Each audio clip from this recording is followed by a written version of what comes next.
Salut, aujourd'hui on se retrouve pour un test du SI4.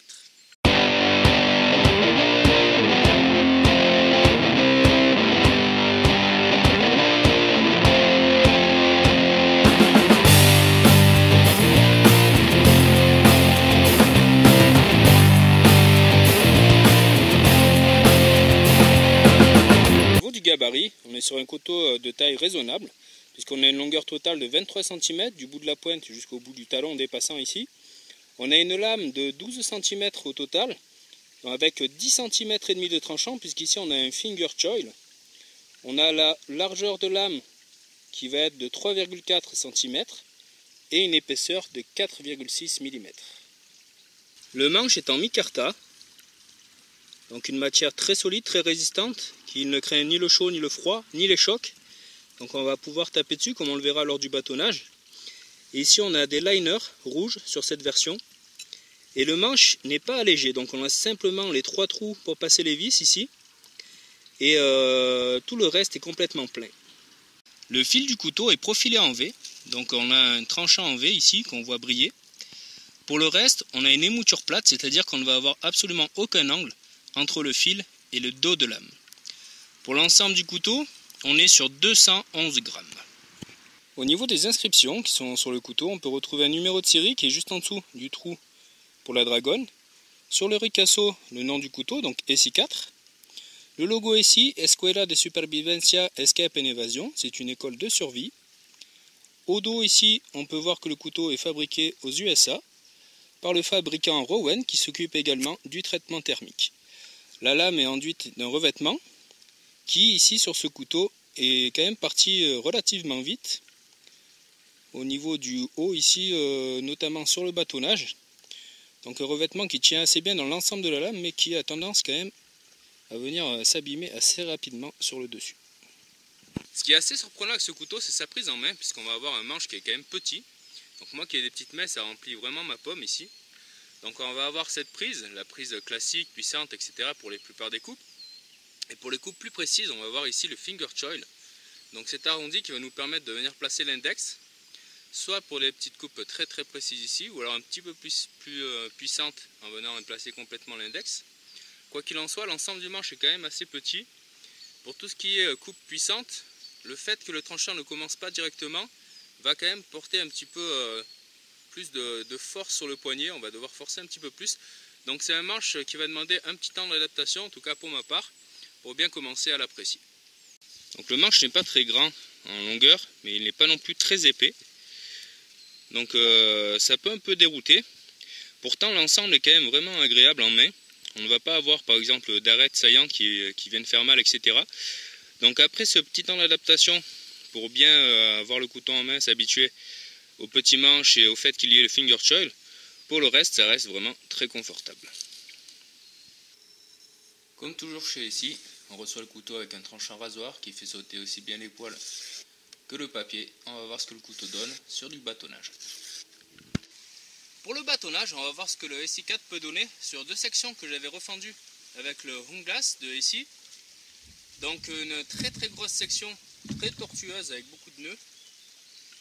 Et ensuite on verra sur une section plus petite ce que ça peut donner. Au niveau de la taille ici, on dépasse des 2 côtés. Ici on est à peu près sur la taille de la lame au niveau du finger choil. Voir si on peut passer à travers.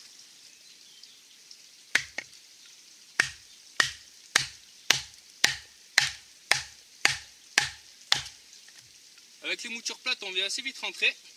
Encore une fois, sur les couteaux ici, gros avantage, on va pouvoir taper sur le manche en micarta pour venir redresser le couteau sans aucun souci. Donc le bois est vraiment très sec. Par contre, il a plu pas mal dans la nuit, du coup, on est un petit peu humide, ce qui va rajouter une petite difficulté supplémentaire.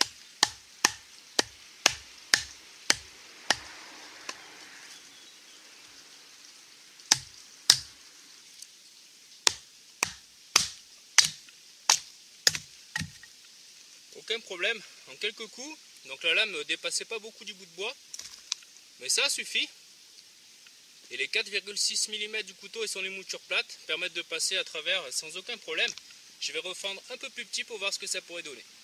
On va voir sur la deuxième bûche refendue que j'avais amenée. Donc à mon avis, aucune surprise, vu ce qu'on a fait sur la grosse section, ça devrait passer assez facilement. Bon, ben, aucun problème pour ce type de bois qui est pourtant très dense et très sec. Encore une fois, la qualité ici est au rendez-vous. On va voir encore une fois sur ce bois bien sec pour refendre cette section qui a plein de nœuds. Donc au vu des images, on pourrait penser que c'est un bois qui est facile à bâtonner. Mais c'est dans ce type de bois que j'avais cassé le Mora Pathfinder. Donc ici, c'est pas que c'est facile, c'est que le couteau est costaud.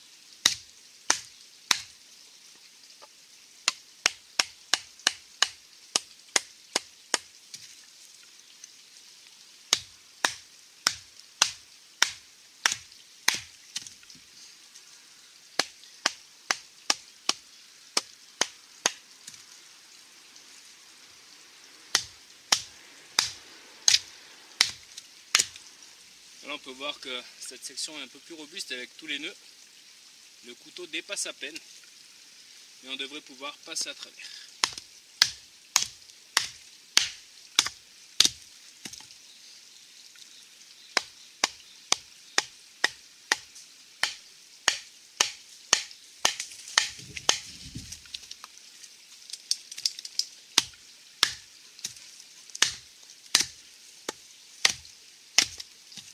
Les 4 mm et demi du couteau écartent bien le bois. Donc on peut voir ici que c'est bien écarté, le tranchant ne touche plus.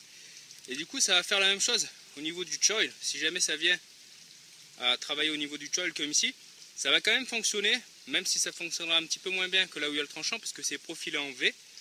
Ça marchera quand même puisque ça va continuer à écarter les fibres.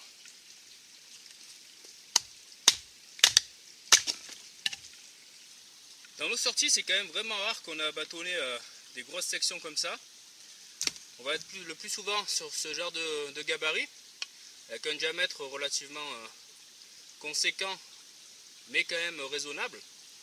Donc on va pouvoir s'en servir par exemple pour venir refendre, pour trouver du bois sec à l'intérieur, pour lancer le feu. Voir un petit peu ce que ça pourrait donner, donc je vais le prendre en largeur ici.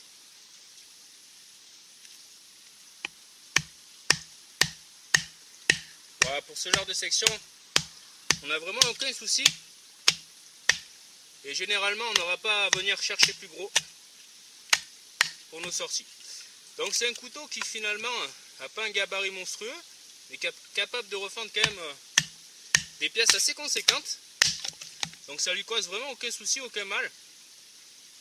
Et assez étonnamment, malgré le petit manche, on est relativement confortablement installé pour venir travailler là-dessus. On ne ressent pas de vibration. Le manche ne glisse pas de la main. Voilà, comme je vous parlais tout à l'heure ici, je suis vraiment sur le choil pour venir bâtonner. Mais ça va quand même fonctionner puisque ça va écarter les fils.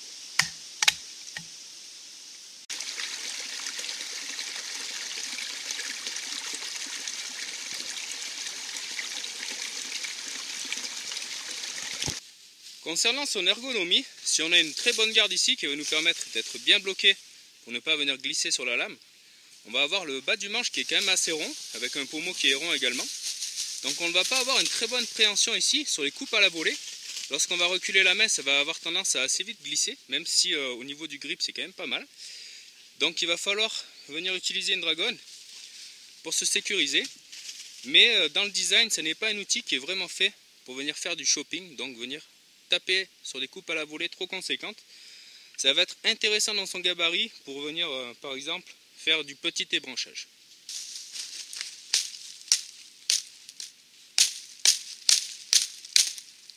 Là-dessus on n'a pas de problème. Pour ce type de prise, même si on sent vraiment que le couteau ne tient pas en main sans avoir la dragonne, ça va être beaucoup plus pratique de venir bâtonner la lame pour ce genre de travail. On n'a pas beaucoup de poids à l'avant.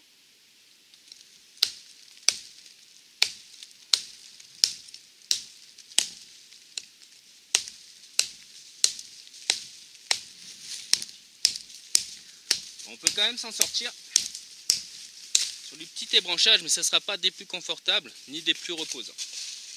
Sur ce type de coupe, par contre, on ne va pas être gêné au niveau du talon dépassant, puisqu'il est bien arrondi, donc il va bien venir dans le creux de la main. Mais on va voir que c'est beaucoup plus agréable, beaucoup plus efficace de bâtonner le dos du couteau, qui est quand même assez résistant, comme on l'a vu sur le bâtonnage de refente, pour venir à bout de quelques branchages, voire un petit peu plus haut.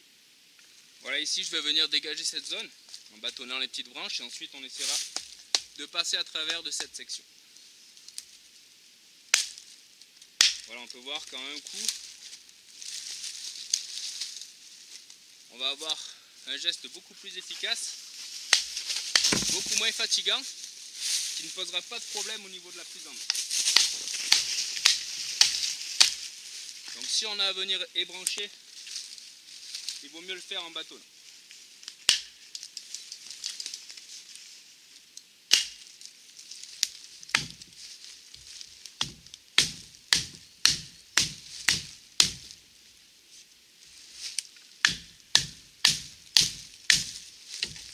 Voilà, en quelques coups on peut venir à bout du branchage sans aucune difficulté.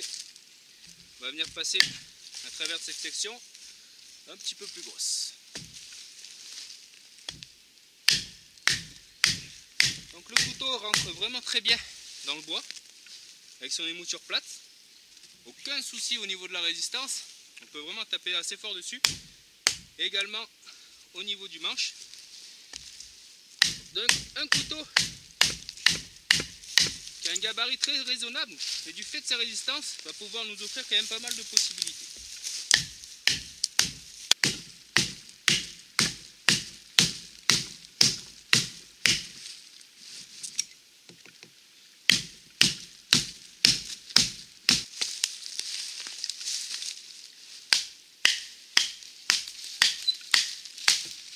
Voilà, le gourdin est assez conséquent. J'y vais gaiement dessus. Et on peut venir passer à travers assez facilement quand même. Même si on a beaucoup de bois à faire, ça sera encore une fois pas l'outil idéal. Il vaudra mieux un plus gros couteau de camp ou une hache. Voilà, pas de problème pour ce genre de section. Évidemment, on pourra aller chercher un petit peu plus gros. Ça prendra simplement plus de temps. Toujours dans le secteur des coupes à la volée, on va pouvoir venir par exemple tailler une pointe en étant en appui pour éviter d'avoir à venir tailler sur une coupe puissante. On va pouvoir par exemple venir dégrossir la forme d'une cuillère, etc. Bien que le travail sera beaucoup plus fatigant et beaucoup plus long qu'avec une hachette, on va quand même pouvoir y parvenir. Donc sur ce type de petite tape, je n'ai pas mis la dragonne. Et on peut très bien s'en sortir comme ça.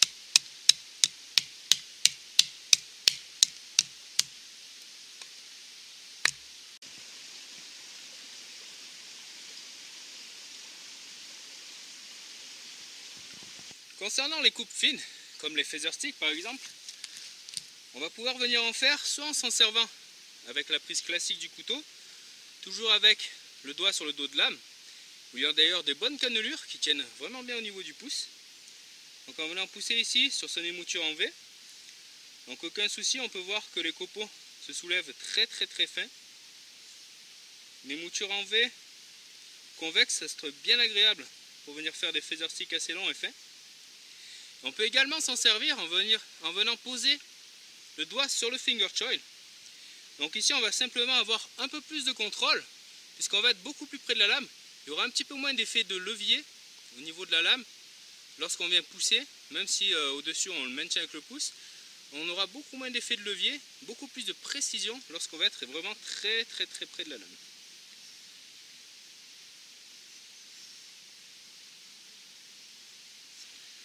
Là on peut voir que le couteau coupe très bien. C'est un couteau qui a déjà pas mal bâtonné, dont je me sers depuis maintenant plusieurs mois.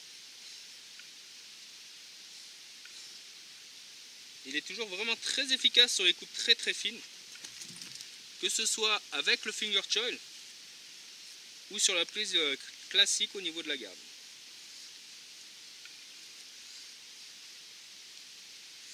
Seul problème au niveau du finger choil, il va falloir faire quand même attention, pas faire des coupes trop appuyées, puisqu'on est quand même vraiment sur le bord du tranchant.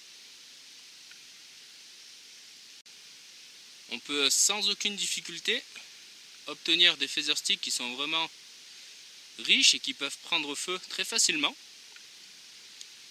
Tant qu'on est dans le feu, au niveau du couteau, comme on a le revêtement, le couteau n'est pas taillé à 90 degrés, on n'a pas des arêtes saillantes ici. On peut passer le doigt, ça ne fait pas mal, ça n'accroche pas. Donc ça peut être un gros avantage pour le confort lorsqu'on vient faire des coupes par exemple de cuisine ou qu'on vient pousser sur le dos de lame. Par contre, on ne va pas pouvoir frotter le fire steel avec. En parlant de cuisine, l'émouture plate va être vraiment très complète, puisqu'en fait on ne va pas trop écarter la matière comme on le ferait par exemple sur une émouture scandinave, puisqu'on va avoir un angle très prononcé assez rapidement. Ici, lorsqu'on va couper, ça va rentrer dans la matière vraiment petit à petit, et ça n'écartera la matière que lorsqu'on sera en haut du couteau, au niveau du dos de lame. Du coup, on va pouvoir faire des coupes relativement fines, parce que c'est quand même pas un couteau de cuisine, avec ce couteau, comme par exemple pour venir couper des tomates, des patates, ou toute autre nourriture qu'on pourrait avoir à faire sur le camp. Personnellement, je préfère les couteaux qui ont le tranchant qui vient vraiment contre la garde. Comme ça, on va avoir un gros pouvoir de coupe ici. On va venir pousser très proche du manche. Donc on va avoir beaucoup de puissance. Et surtout, on ne va pas avoir trop à forcer sur le poignet. Puisque là, lorsqu'on va venir passer ici, on va avoir un plus gros bras de levier. Donc ça a tendance à venir faire forcer le poignet. C'est ce dont je vous parlais en introduction. Il faut un petit moment pour s'y habituer. Ensuite, on n'a pas de souci. Ça vient vraiment décoller de très beaux crepaux, ça coupe très bien, mais ça demande un petit peu plus de force au niveau du poignet, sachant qu'on ne va pas pouvoir faire des coupes trop puissantes en étant placé au niveau du finger choil, parce qu'on n'a pas une très bonne prise en main pour ce genre de coupe, et qu'on a le tranchant vraiment très proche du doigt, donc il ne va pas falloir déraper. Pour la prise classique, on va avoir une très bonne garde, donc aucun risque de venir passer au niveau du choil, et de toute façon, même si on venait à passer ici, on ne se couperait pas. Mais la prise en main est vraiment pas mal. Malgré le manche qui est quand même petit et fin, la prise reste confortable. Et comme on peut le voir, ça coupe vraiment très fort au niveau du bois. Donc aucun souci pour venir, par exemple, se tailler une pointe ici. Vous pouvez venir amorcer la sculpture d'une cuillère. Aucun problème, finalement, ça pourra remplir les tâches d'un couteau dit de bushcraft sans aucun souci.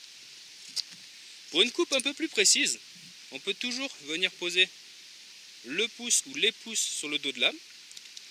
Comme on l'a vu juste avant, ça reste vraiment très confortable puisqu'il n'y a pas d'arête saillante à 90 degrés.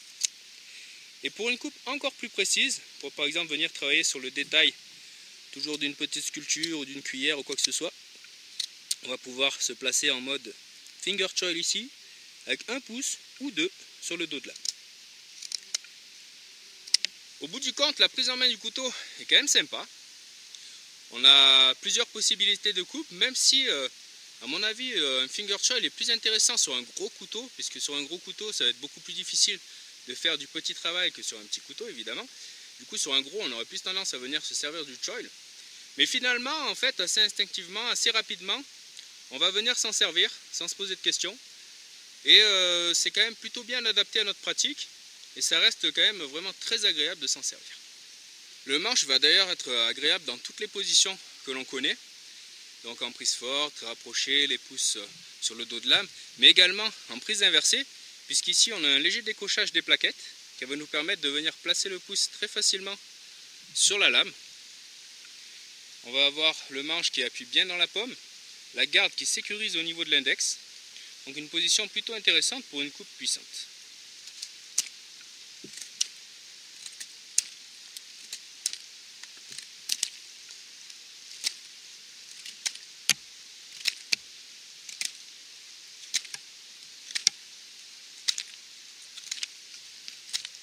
On est vraiment bien ancré au niveau de la position.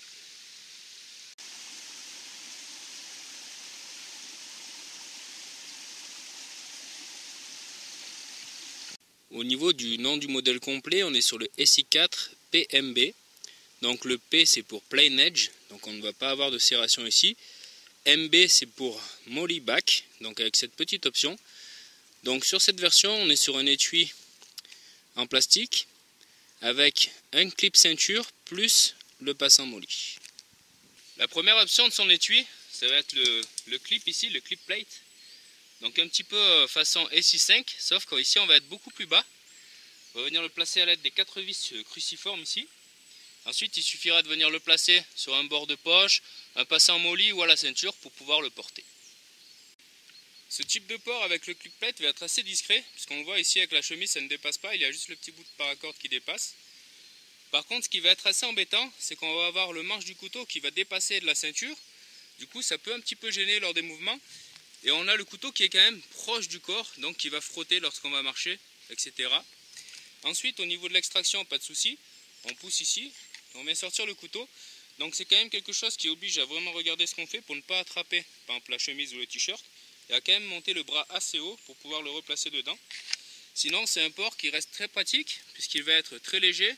On n'est pas obligé d'enlever la ceinture pour venir le placer. Et on peut le mettre encore une fois sur le bord d'une poche, sur la ceinture ou sur un sac. Deuxième option possible, ici on peut voir qu'il y a un petit bout de paracorde qui est fourni avec le couteau.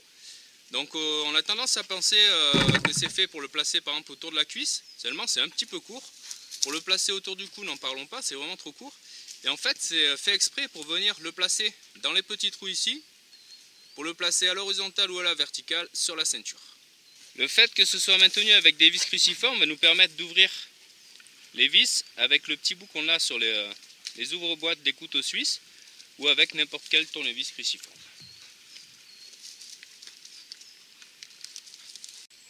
Voilà, sans le clip plate, on se retrouve avec seulement l'étui en ABS.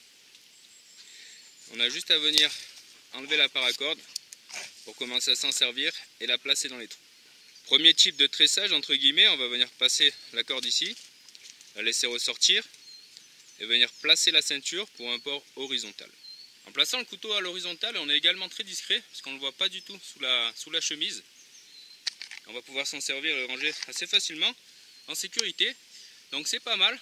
Après au bout d'un moment ça a tendance à venir tomber un petit peu. On pourrait jouer un peu sur l'écart au niveau des trous. En tout cas ça peut être pratique. On n'a pas besoin de clip ceinture ni de passant molly pour venir tenir son couteau. On va essayer de voir à la verticale. À la verticale on est sur le même principe mais en sens inverse tout simplement. Avec les passants qui viennent dans ce sens là. Et on viendra serrer ici avec le petit clip. Voilà, aucun souci sur un port à la verticale. Par contre, encore une fois, un petit peu comme avec le clip plate, on va se retrouver avec le couteau vraiment très proche du corps et le manche qui dépasse pas mal de la ceinture. Donc c'est pas particulièrement un port que j'apprécie. En tout cas, ça reste tout à fait possible juste à l'aide de la paracorde. On va parler un petit peu de l'étui. Donc c'est un étui qui n'est pas en kydex, mais en plastique thermoformé. Donc quand j'ai vu que c'était en plastique, je me suis dit c'est dommage que ce soit quand même pas en kydex, c'est toujours mieux le kydex, etc. Mais finalement c'est un étui qui m'a vraiment surpris par sa qualité et par sa qualité de rétention. Donc le couteau tient vraiment très bien à l'intérieur. Il n'y a aucun souci pour ça. On peut vraiment le secouer. Il n'y a aucun problème. Vous pouvez même le porter en neck, aucun souci. Là-dessus on a vraiment une très bonne rétention. Et on va venir écarter finalement, comme sur du kydex, le plastique lorsqu'on va pousser ici avec le pouce. Donc ça va s'écarter légèrement en haut et en bas.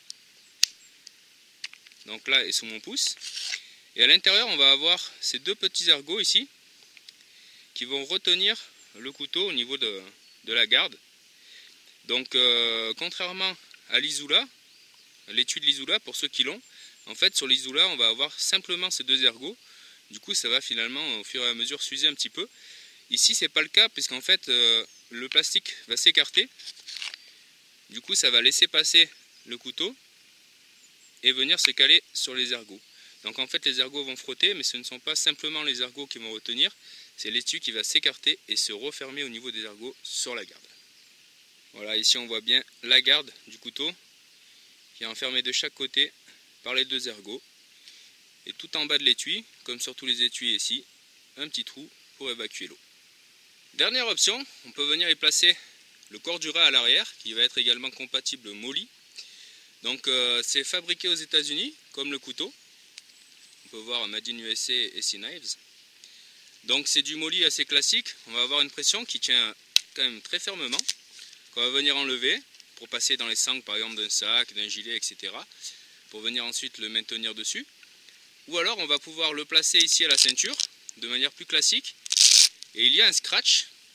Donc ce scratch apparemment a été fait pour les personnes qui ont des ceintures assez fines, pour que ça puisse venir s'accorder à la ceinture et qu'il n'y ait pas trop de balancement. Autrement, sur une ceinture plus classique, assez standard, ça vient se caler plutôt normalement. Ensuite, il nous suffit de repasser la sangle ici et de pousser la pression pour que ça tienne. En haut de l'étui, on a un petit plaçant en plastique pour l'accrocher, par exemple à un sac à dos. Et on va avoir, un petit peu comme sur le Hoonglass, pour ceux qui ont vu la vidéo, quelques options pour si on venait par exemple encore une fois sauter en parachute avec ou quoi que ce soit. Donc ici un scratch qui va venir passer derrière le manche pour le maintenir un petit peu plus. Donc ça c'est pas utile lorsqu'on fait des activités plus classiques comme par exemple des sorties bushcraft, puisque le couteau ne bougera absolument pas comme on l'a vu avant, mais ça peut être une sécurité supplémentaire qui ne gêne pas lorsque c'est replié derrière. Et enfin ici en haut on a un élastique qui nous permettrait de passer au-dessus du talon des passants pour vraiment sécuriser. Donc là c'est tout simplement impossible à perdre, même si on saute, qu'on le fait tourner dans tous les sens, qu'il y ait des chocs, des secousses, etc. Ça ne sortira pas. Un petit détail, la première fois que je l'ai mis, j'avais placé les vis tout en haut ici. Et en fait ça va vraiment plaquer le couteau contre l'étui. Comme il est plaqué et que l'étui tient quand même bien, c'était assez difficile de le sortir lorsque c'est la ceinture, puisqu'en fait on va être comme ça. Donc j'ai décalé les vis un petit peu en dessous, ce qui permet d'avoir un petit peu de jeu comme ça. Et du coup le couteau se retrouve un petit peu plus écarté du corps et c'est beaucoup plus simple pour attraper le couteau. Au final, ça n'est pas l'option la plus légère ni la plus discrète, puisqu'on va être sur 348 grammes avec le passant molly et 304 grammes avec le clip. Et qu'on va le voir même lorsqu'on a un vêtement par-dessus. Mais en tout cas, à mes yeux, c'est le plus pratique, puisqu'on va avoir le couteau qui tombe bien au niveau de la main. On n'a pas besoin de monter trop haut pour venir prendre ou poser le couteau. Et surtout, ça ne va pas dépasser la ceinture. Du coup, ça ne va pas rentrer au niveau du flanc. Ça va être très confortable. Donc c'est le port que, à titre personnel, j'utilise le plus. On va voir ce que donne l'étui lorsqu'on le met dans l'eau. Donc il faut savoir que c'est une lame en acier au carbone. Donc il conviendra toujours bien de l'essuyer, de la sécher avant de la stocker pour éviter la rouille. Et on peut voir qu'encore une fois, sans surprise, sur tous les étuis ici, un maximum d'eau est drainé par le trou en bas.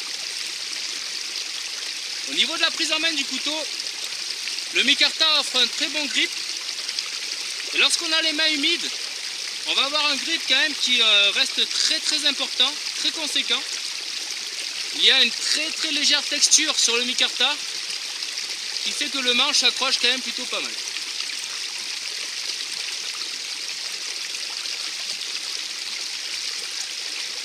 Si le manche accroche plutôt pas mal avec ce type de micarta, il accroche quand même plus sur les micarta canvas, comme on peut avoir par exemple sur le SI5, qui est d'une couleur un petit peu plus grisâtre lorsqu'il est neuf, qui devient un petit peu plus vert orangé lorsqu'il vieillit ou qu'il est mouillé.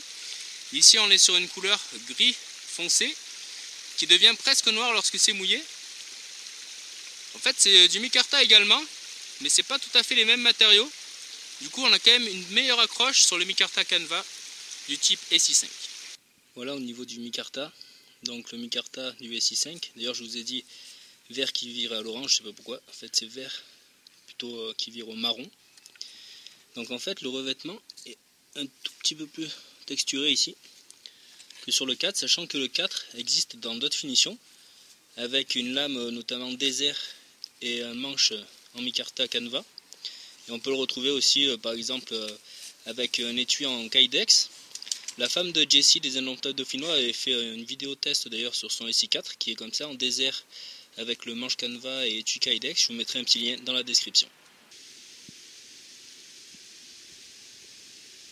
Le couteau a un talon dépassant, ce qui va nous permettre de venir casser des choses, comme par exemple des noix ou des petits cailloux, etc. si on veut faire quelque chose avec.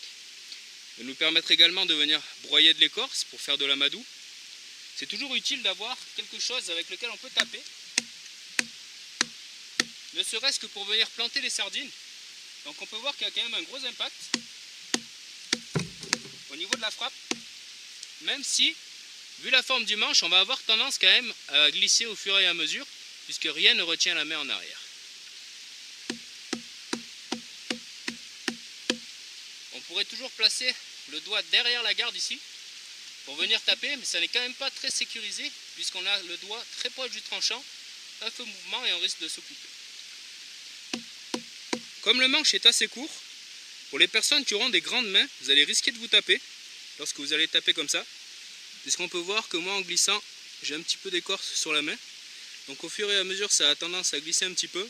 Et pour les personnes qui ont des grosses mains, vous risquez carrément de vous taper les doigts ici en tapant. Donc utile, mais pas vraiment des plus pratiques pour venir taper à outrance, étant donné qu'on n'a pas une très bonne prise en main à ce niveau-là. Là où un talon va être intéressant également, où ça ne posera pas de soucis, n'importe quelle taille de main que l'on ait, c'est pour venir planter le couteau. Il faut juste faire attention lorsqu'on va taper, puisque comme le pommeau est rond, on risque de glisser à droite ou à gauche et de se taper la main. Donc essayez de bien viser le milieu. Donc on peut par exemple venir planter son couteau, ou encore venir faire des petites refeintes ici. On vient placer le couteau, on le tape. Donc ça c'est utile pour les toutes petites sections qu'on aurait à refendre. Voilà, ça va venir refendre le petit bois en deux.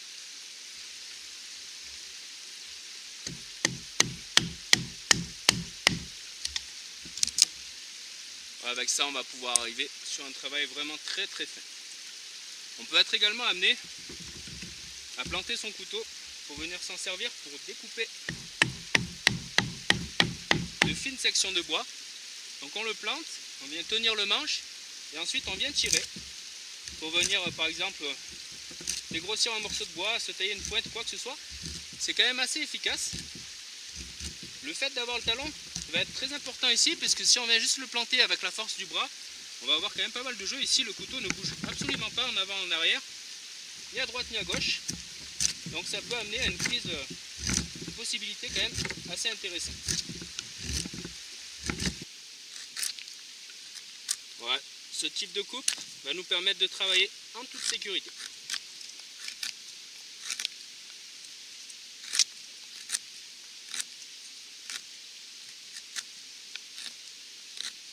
On va profiter du fait que le couteau soit planté pour essayer de tester le stress latéral. Donc c'est ce que n'aiment pas les couteaux. Donc là je force quand même pas mal. Le couteau bouge évidemment. Et on n'a aucun souci là-dessus. On peut taper ici. Pas de problème. Le couteau est toujours droit. Et il est toujours bon de rappeler que tous les couteaux ici en acier au carbone 1095 sont garantis à vie sans condition. Donc même si on venait à le casser en deux, il suffirait de le renvoyer à la maison mère pour qu'il nous renvoie un couteau tout neuf. Toujours dans la même idée, on va venir tester la pointe ici. Donc en faisant un trou, comme pour un feu à l'archer, on a une très bonne pénétration de la pointe, qui est vraiment très saillante. Et on va pouvoir également venir la tester ici, voir sa résistance lorsqu'on vient la planter et donner un petit peu de jeu latéral. On peut voir que le bois se soulève et la pointe n'arrive.